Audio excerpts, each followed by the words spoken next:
सारे जहाँ के मालिक अब तेरा ही आसरा है। सारे जहाँ के मालिक, सारे जहाँ के मालिक अब तेरा ही आसरा है। सारे जहाँ के मालिक अब तेरा ही आसरा है।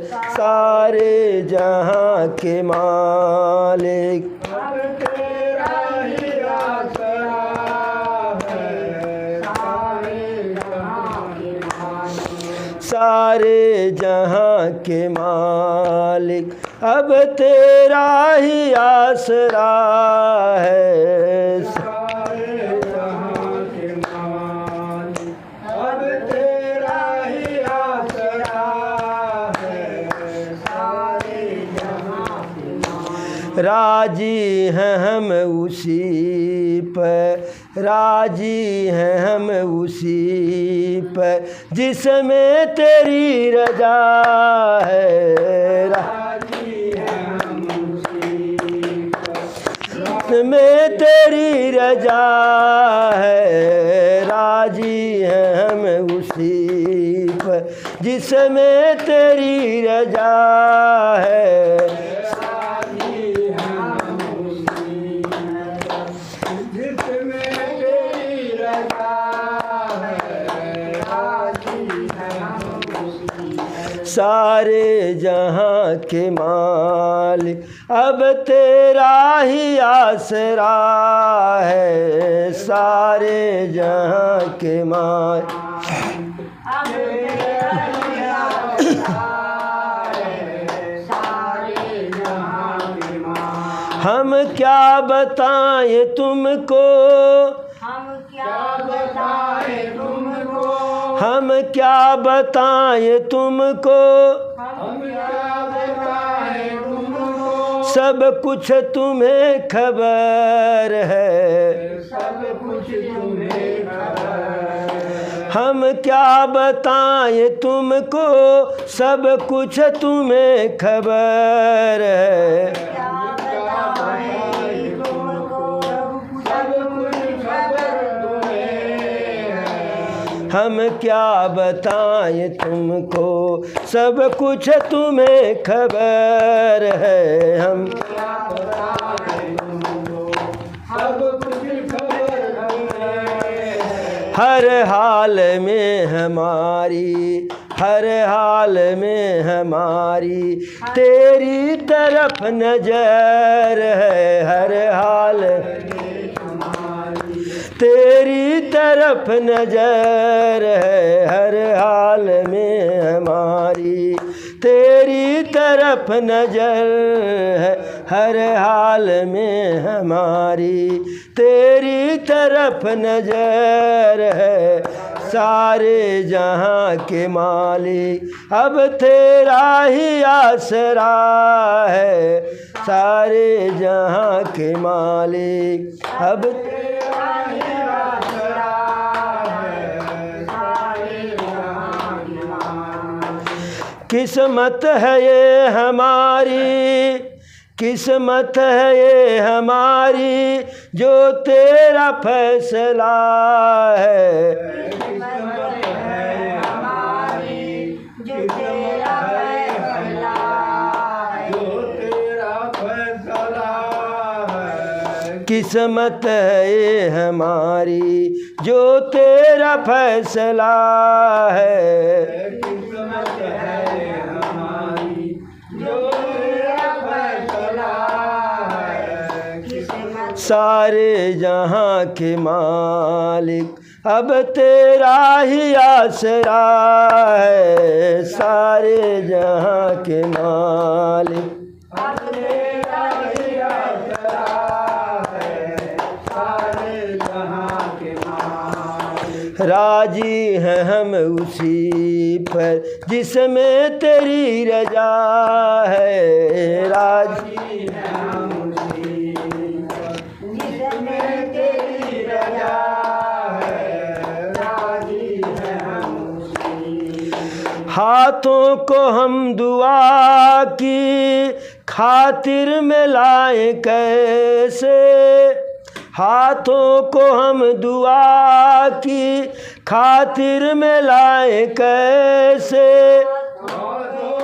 हम दुआ खातिर में लाए कैसे, सजदे में तेरे आगे सिर को झुकाए कैसे, सजदे में तेरे आगे सिर को झुकाए कैसे, हाथों को हम दुआ की खातिर में लाए कैसे,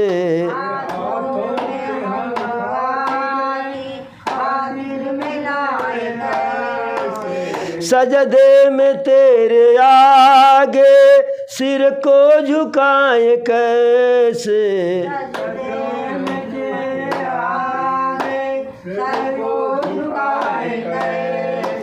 मजबूरियाँ हमारी मजबूरियाँ हमारी बस तू ही जानता है, मजबूरियाँ हमारी बस तू ही जानता,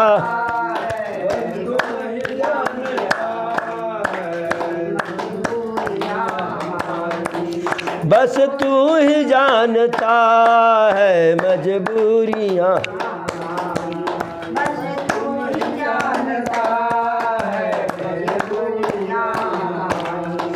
सारे जहाँ के मालिक अब तेरा ही आसरा है, सारे जहाँ के मालिक अब तेरा आसरा है, सारे जहाँ के मालिक, रो कर कटे या हंस कर, रो कर कटे या हंस कर कटती है जिंदगानी,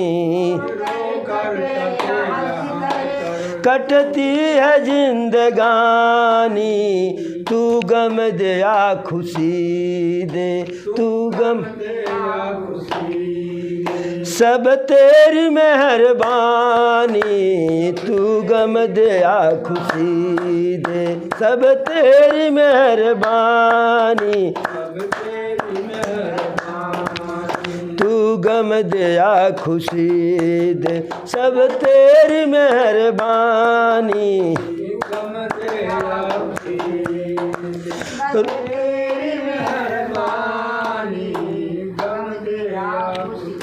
रो कर कटे या हंस कर कटती है जिंदगानी,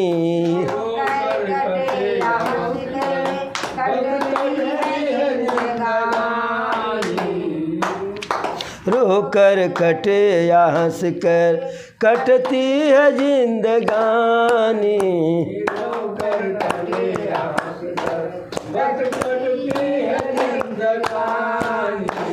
तू गम दे या खुशी दे, तू गम दे या खुशी दे सब तेरी मेहरबानी,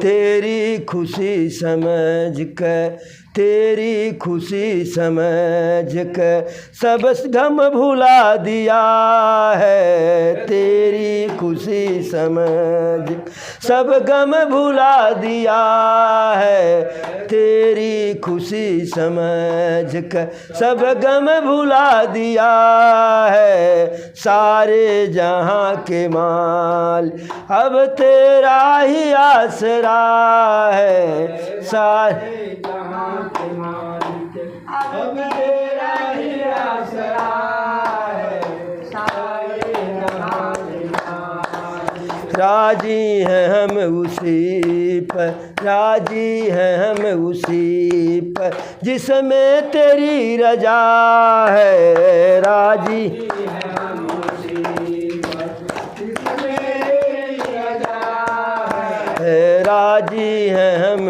उसी पर जिसमें तेरी रजा है, राजी है हम उसी पर जिसमें तेरी रजा है, सारे जहाँ के मालिक अब तेरा ही आसरा है। सारे जहां के मालिक अब तेरा ही आसरा है। सारे जहां के मालिक। एक बार बोलो प्रभु श्री रामचंद्र की, भगवान परशुराम की, वृंदावन बिहारी लाल की।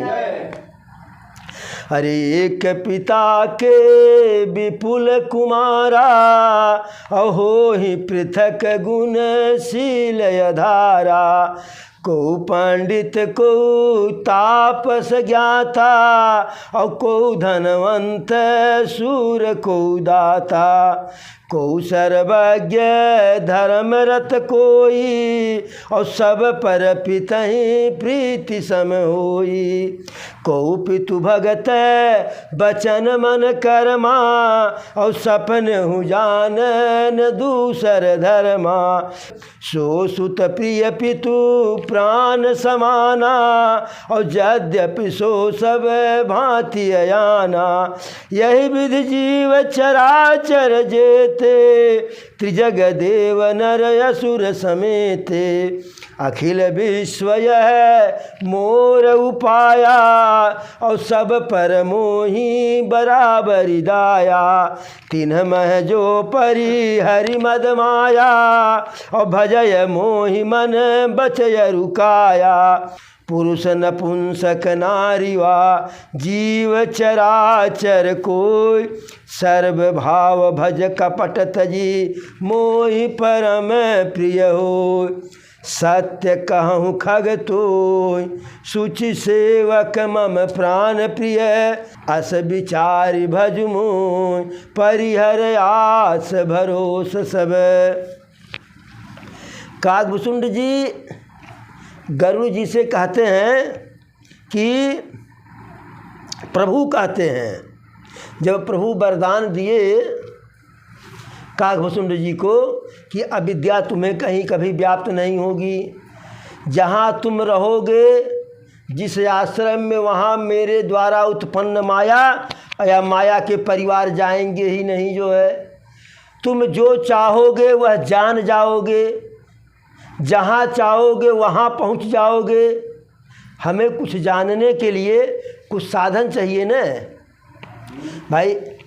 जैसे कोई बात जानने के लिए चाहे कोई बताने वाला हो, चाहे किसी पुस्तक में पढ़ कर के जाने, या आज के समय में सबसे बढ़िया जो है कि मोबाइल चाहे लैपटॉप में गूगल पर सर्च कर लिए हैं। सारे प्रश्नों का उत्तर लगभग है। लेकिन काकभूषुंडी के लिए जो भगवान कहते हैं कि हे मेरे भक्त काकभूषुंडी, तुम्हें कुछ भी जानने के लिए न तो कोई पुस्तक पढ़नी है, और न तो जो है किसी गुरु से जो है पूछना है। और तब गूगल था नहीं, किसी साधन की आवश्यकता नहीं पड़ेगी। जहाँ आप जाना चाहेंगे आपकी गति जो है निर्बाध रहेगी, बिना किसी बाधा के पहुँच जाएंगे। यानी किसी साधन की आवश्यकता नहीं है। हम लोगों को कहीं जाना हो तो साधन की आवश्यकता पड़ती है ना, लेकिन काकभूषुंड जी के लिए कोई साधन नहीं। जो है बिना साधन के सब जगह काकभूषुंड जी पहुंच जाते हैं, पहुंच जाएंगे। अब काकभूषुंड से प्रभु कहते हैं कि अरे अब सुनु परम विमल मम बानी, और सत्य सुगम निगमादि बखानी। कि मेरे एकदम जो है पवित्र वाणी को सुनिए, जिसमें कोई छल कपट नहीं है, सत्य है, सुगम है, यानी आसानी से जानने लायक है। और निगमादि बखानी, वेद पुराण में भी मेरे इन बातों को, मेरे इस तथ्यों का बखान किया गया है। क्या? अरे निज सिद्धांत सुनावहु तो ही, और सुनु मन धरु सब तज भज मोही। अपना मैं सिद्धांत सुनाता हूँ। सिद्धांत क्या है? कि सब कुछ का परित्याग करके मेरा भजन करो। क्यों? क्योंकि अरे मम माया संभव संसारा, और जीव चराचर विविध प्रकारा। यह जो सारा संसार है मेरी माया से उत्पन्न है, चाहे वह जीव हो, चर हो, वचर हो। 3 प्रकार के जीव होते हैं, अंडज, पिंडज और उष्मज। जैसे हम लोग पिंडज में से हैं, कुछ अंडा से उत्पन्न होते हैं और कुछ न अंडा से उत्पन्न होते हैं न पिंड से होते हैं, उनको उष्मज कहते हैं और गंवई भाषा में कहते हैं उखमज। तो तीनों प्रकार के जो जीव हैं सब मेरे द्वारा उत्पन्न किए गए हैं। अरे सब मम प्रिय सब मय उपजाए और सब ते अधिक मनुज मोहि भाए। हे भुसुंड, पूरे सृष्टि की रचना हमने की है, चाहे जीव हो, चर हो, वचर हो, जितने भी प्रकार की सृष्टि है सब मेरे द्वारा उत्पन्न है। लेकिन और सब जो है मेरे द्वारा उत्पन्न है तो सब मुझे प्रिय है, लेकिन सबसे अधिक मनुज मोहि भाए। मनुष्य सबसे अच्छा मुझको लगता है। और मनुष्य में भी जो है जो ब्राह्मण है वह सबसे अच्छा लगते हैं। ब्राह्मण में भी जो वेदों का ज्ञान रखते हैं वह अच्छा लगते हैं। और उसमें भी जो है जो वेद के अनुसार, धर्म के अनुसार, देखिए ज्ञान रखना, वेद का ज्ञान रखना, धर्म का ज्ञान रखना और धर्म के अनुसार आचरण करना, दोनों 2 बात है। कौन नहीं जानता है कि पाप नहीं करना चाहिए? हर कोई जानता है, लेकिन पाप सब कर जाते हैं। जब हमारे साथ कोई जो है अन्याय करता है तब हम क्या कहते हैं, ऊपर वाला देखेगा, देख रहा है। लेकिन जब हम किसी के साथ करते हैं तब भूल जाते हैं जैसे अब ऊपर वाला चश्मा नहीं पहने हैं, नहीं देख रहा है। तो कहे इसी प्रकार से कि जो धर्म के अनुसार आचरण करते हैं वह हमें सबसे प्रिय है। और उनमें भी जो विरक्ति हैं और विरक्त में भी जो ज्ञानी हैं, और ज्ञानु है यति प्रिय विज्ञानी। ज्ञान के साथ साथ उस ज्ञान का जो है प्रैक्टिकल करने वाले जो हैं, जिनका दृष्टिकोण वैज्ञानिक है, वह हमको प्रिय है। फिर भी इन सब में अरे तिन्हते पुनि मोहि प्रिय निज दासा और जे गति मोरी न दूसर आशा। बता तो दिए वरीयता क्रम में कौन प्रिय है, लेकिन सबसे प्रिय कहते हैं कि मेरा जो दास है, मेरा भक्त है, जिसे मेरे अलावा किसी दूसरे का भरोसा नहीं है। फिर कहते हैं, समझाते हैं कि हे भुसुंड जी, एक पिता के यद्यपि जो है कई पुत्र होते हैं। अब तो नहीं होते, पहले होते थे। अब तो हम 2 हमारे 2, हम 2 हमारे 2, इधर हम लोग हम 2 हमारे 2 में हो गए, हमारी जो है संख्या घटती गई। और उधर हम 4 हमारे 14 24 है, उनकी संख्या बढ़ते चली गई। हमें बताया गया बच्चे 2 ही अच्छे, ऑपरेशन कराओ, परिवार नियोजन लागू अपनाओ। और उधर जो है ना ना ना ना ना ना छूट। हम 4 हैं और उधर 14 है, मैंने जैसे हमारे यहाँ हम 2 हमारे 2 और उनके यहाँ 4 से 14 है। तो इस प्रकार से तो पहले एक पिता के विपुल कुमारा, एक पिता के माता पिता के पास अनेक पुत्र होते थे और सब अलग अलग गुण दोष धर्म वाले होते थे। कोई उसमें पंडित होता था, कोई ज्ञानी होता था, कोई धनवान होता था, कोई शूरवीर होता था, कोई सब कुछ जानने वाला धर्म में रत होता था। और सब पर पिता का बराबर प्रेम होता है। लेकिन उसी में कोई अरे को पितु भगत बचन मम कर्मा और सपन हूँ जानन दूसर धर्मा।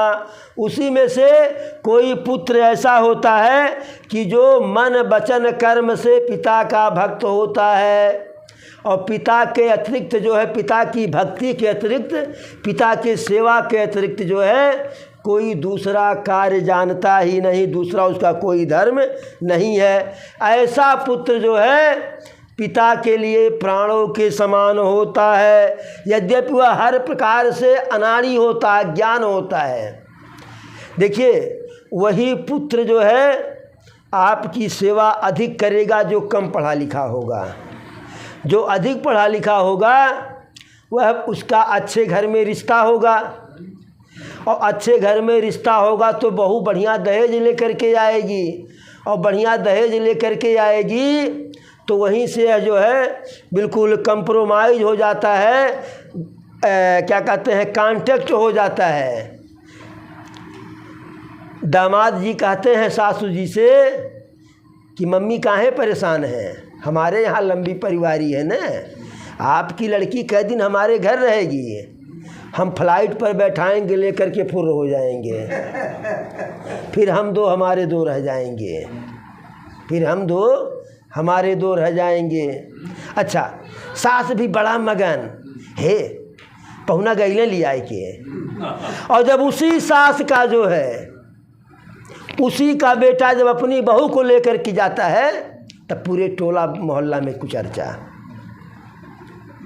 ये कर चिंता नाई है कि दादा माई का खई है। अरे अपने बिटिया कौन चिंता करौलू, बिटिया जो है उसको यहीं से गैस चूल्हा दे करके हम विदा करते हैं। भाई अर्तन दीजिए। देखिए, पहले के लोग बड़ा बड़ा हंडा देते थे, ध्यान दीजिए, पहले के लोग जो है विवाह में बड़ा बड़ा हंडा देते थे, बड़ा बड़ा भदेला देते थे, बड़ा बड़ा बर्तन देते थे, इसलिए कि बड़े से बर्तन में बड़े से परिवार के लिए भोजन बनाएगी।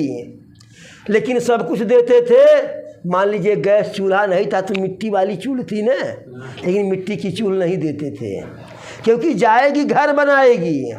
आज जो है कुकर देते हैं, किचन सेट देते हैं, जो स्पेशली अपनी बिटिया के लिए देते हैं, और गैस चूल्हा जो है सिलेंडर भी दे देते हैं कि बहनी जाके घर में अपने धीरे से चाय बना के पी ली हो, क्यों का गोरियों ने। तो इस प्रकार से जो है, तो जो पढ़ा लिखा बेटा होगा वह अपनी पत्नी को लेकर के जो है बाहर रहेगा, वही बेटा आपकी सेवा के लिए रहेगा कि जो कम पढ़ा लिखा होगा, क्योंकि उसकी शादी भी ऐसे ही, कम पढ़ा लिखा होगा तो ऐसे ही घर होगी कि जहाँ के लोग जो है पारिवारिक झमेला को झेले हैं। उसकी माँ नहीं कहेगी कि बाबू जाते हैं लेके दिल्ली बम्बई चल जाए हो, वह नहीं कहेगी। और वही बेटा वही बहू हंसी से चाहे खुशी से आपकी सेवा करेगी। तो यही कह रहे हैं प्रभु कि सो सुत प्रिय पितु प्राण समाना, और यद्यपि सो सब भांति अयाना।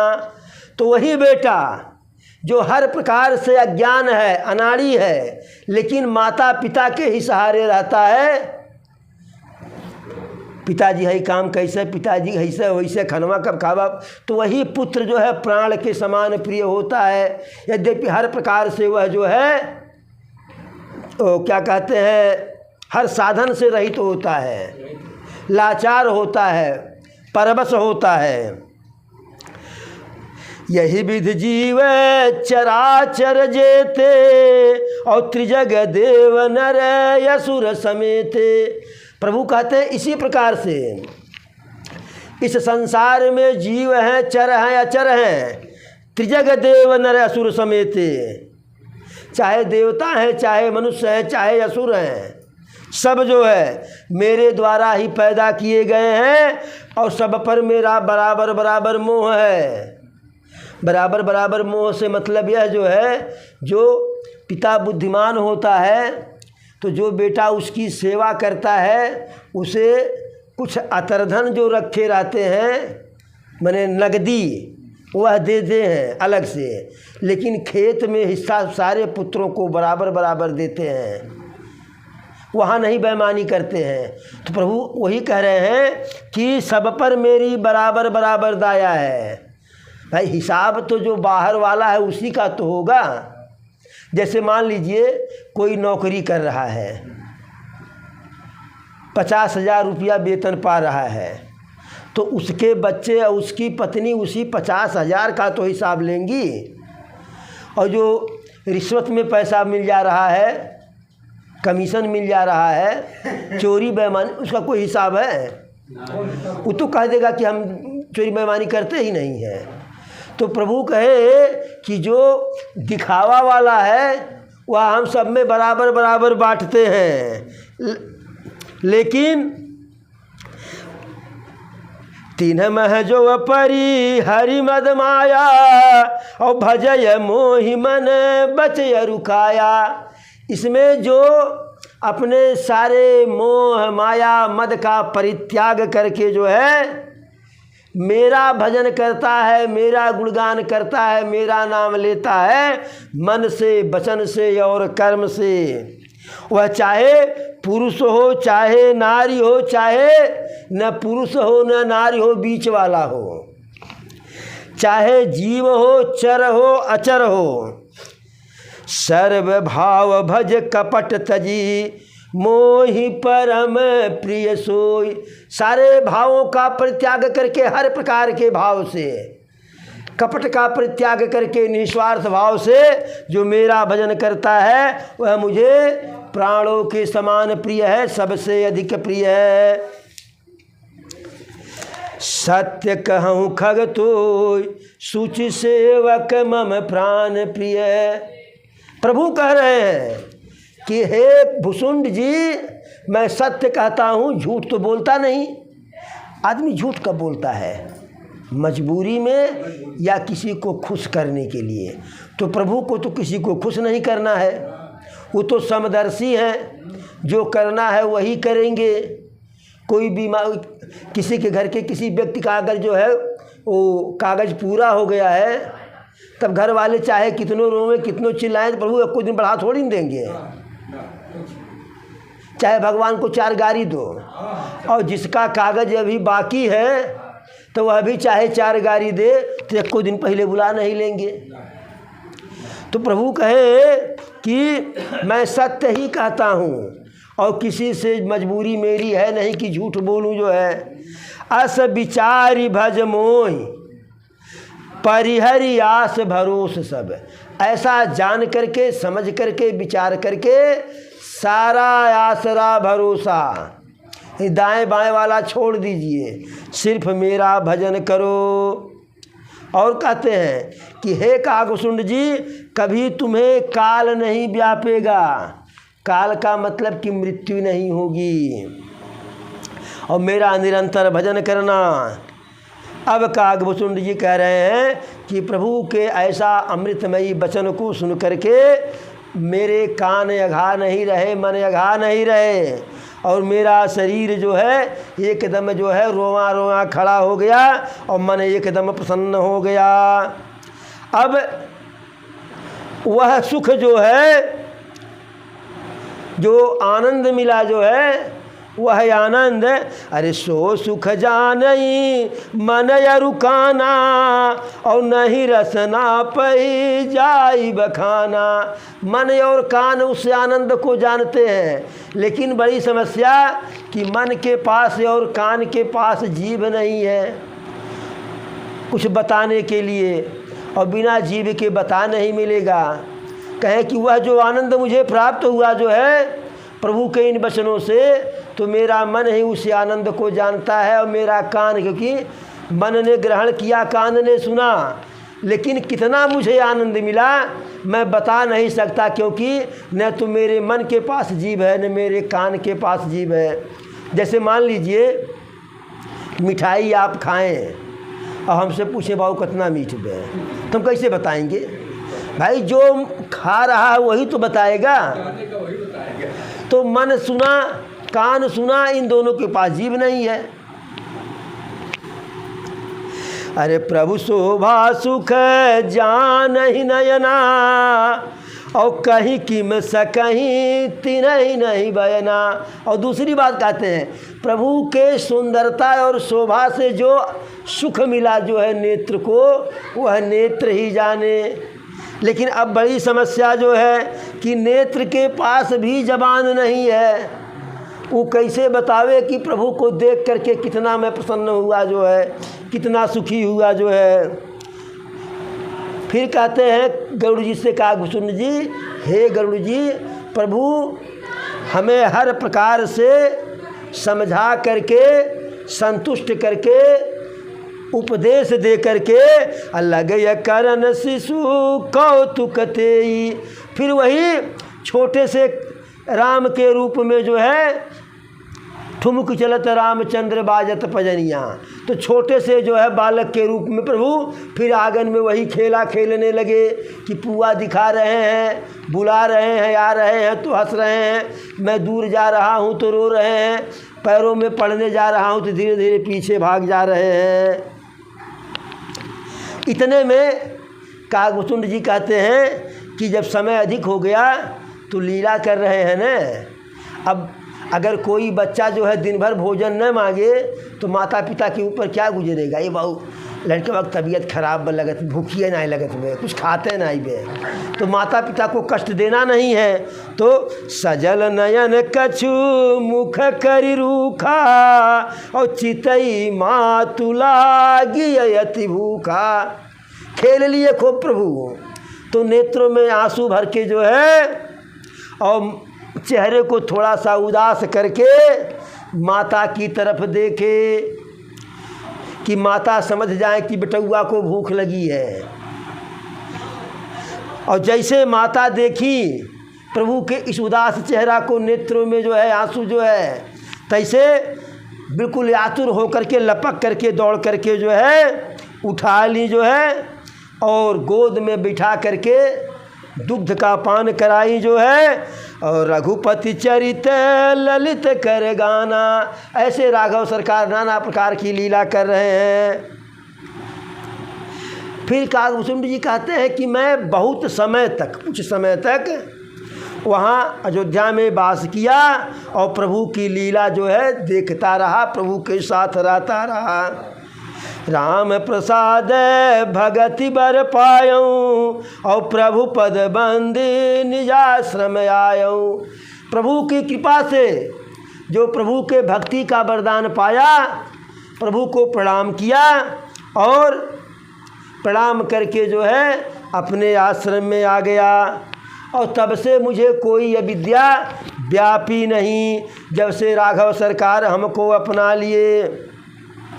कि यह कहते हैं कि यह सारा गुप्त रहस्य में जो मेरे साथ अंदर वाली बात थी उसे आपको बता दिया जो है। और जो प्रभु की माया मुझको जो है नचाई उसको भी बता दिया। निज अनुभव अब कहूँ खगेसा और बिनु हरि भजन न जाहि कलेसा। कहते हैं हे आकाश के राजा, हे आकाशपति गरुड़ जी, मैं अपना अनुभव बता रहा हूँ कि जब तक प्रभु का भजन नहीं होगा तब तक मन का क्लेश जाने वाला नहीं है। राम कृपा बिनु सुनु खगराई और जानी न जाई राम प्रभुताई। जब तक प्रभु की कृपा नहीं होगी राम जी की, तब तक राम जी की प्रभुता के बारे में, प्रताप के बारे में समझ नहीं पाएंगे। और जब तक समझेंगे नहीं तब तक विश्वास नहीं होगा, और जब तक विश्वास नहीं होगा तब तक उनके चरणों में प्रेम नहीं होगा, और जब तक प्रेम नहीं होगा तो भक्ति में दृढ़ता नहीं आएगी। जैसे जहाँ चिकना होता है, यहीं अभी एक बूंद तेल गिरा दीजिए, उसी पानी गिराओ तो वहाँ पानी टिकने वाला नहीं है। तो उसी प्रकार से बिना दृढ़ता के जो है भक्ति हो नहीं सकती है। बिनु गुरु होई कि ज्ञान, ज्ञान की होई विराग बिनु गावहि वेद पुराण सुख की लहई हरि भगत बिनु।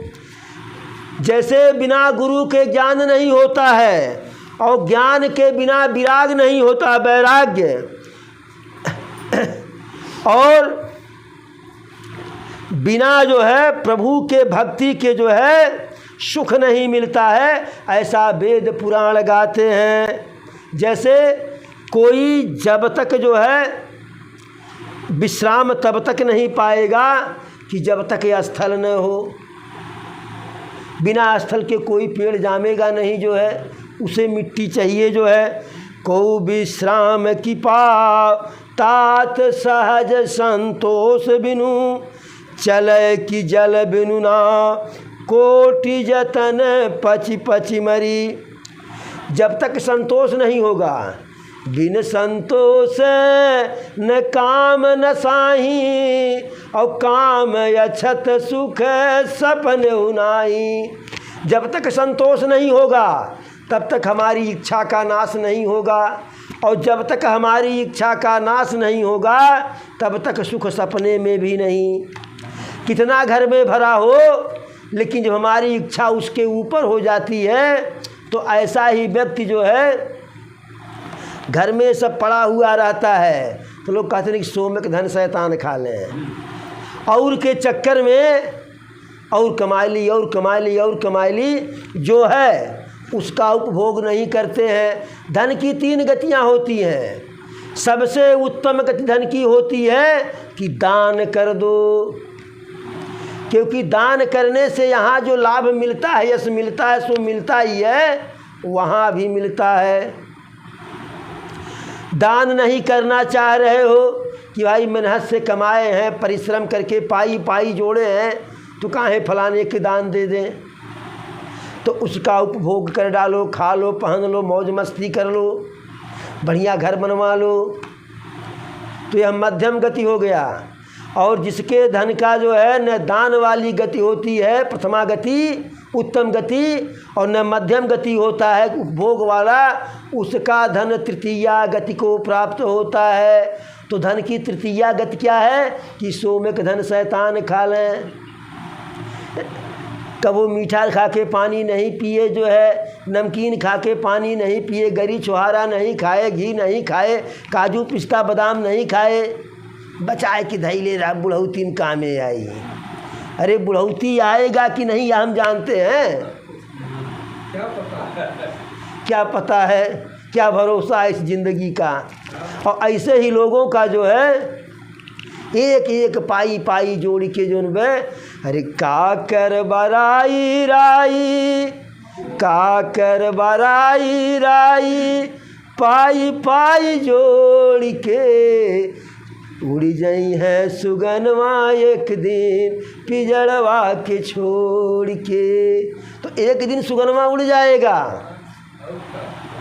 जब सुगनवा उड़ जाएगा तब कौने खोतवा में लुकैलू वहीरे बालम चिरई, कि कौने खोतवा में लुकैलू वहीरे बालम चिरई, कि कौने खोतवा में लुकैलू अहिरे बालम चिरई, कौने खोतवा में लुकैलू अहिरे बालम चिरई। घर में खोजली, वन में खोजली, खोजली बीच बाजारे, घर में खोजली, वन में खोजली, खोजली बीच बाजारे, हिया में बैठ के खोजली, हिया में बैठ के खोजली, और खोजली बिरह के मारे, कि कौने सुगना पर लो भैलू अहिरे बालम चिरई, कि कौने सुगना पर लो भैलू अहिरे बालम चिरई। तो यह निर्गुण है, लेकिन सगुण में भी ऐसा होता है।